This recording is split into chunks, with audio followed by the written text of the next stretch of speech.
البطولة. هنا فرصة لصالح محمد السادس، قد تبدو فرصة الأول. الله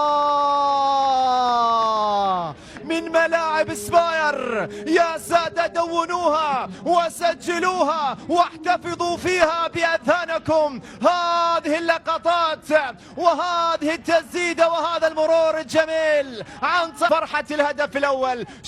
شوف التمريرة، شوف الكنترول، شوف التسديدة يا عيني، يضعها على يمين الحارس محمد عبيد لكي يعلن الهدف الأول لصالح محمد السادس. آدم بوغازير هم من يهتفون.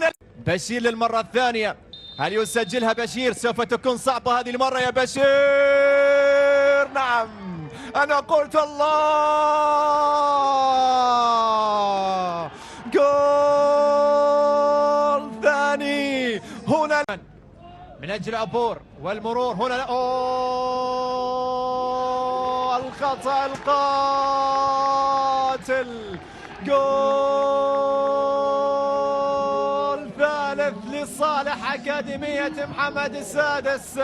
لاحظ الخطأ القاتل يكلف الأهلي هدف ثالث هنا في هذا اللقاء، وبالتالي ترجمها اللاعب آدم بوغازير لكي يسجل الهدف الثالث لصالح محمد السادس، ويريد يبحث عن وصول إلى أكثر أهداف هنا في اللقاء. هنا فرصة لصالح. الله لوحة فنية رائعة ارتسمت هنا في ملاعب سباير وبشعبيب. شوف الإعادة، شوف المرور، شوف التوغل، شوف المرور، وهنا التسديدة تأتي عن طريق أيمن إيزاركي ويضعها على يسار الحارس محمد عبيد لكي يعلن الهدف الرابع هنا في هذا اللقاء. عادت مرة أخرى لصالح أكاديمية محمد السادس. هنا فرصة ومحاولة من أجل الخامس. الله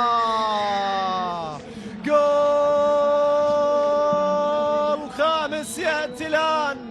شوف التمريرة، شوف المرور من الأول من الثاني والثالث، وجاءت التسديدة على يمين الحارس محمد عبيد لكي يعلن خامس الأهداف لصالح محمد السادس.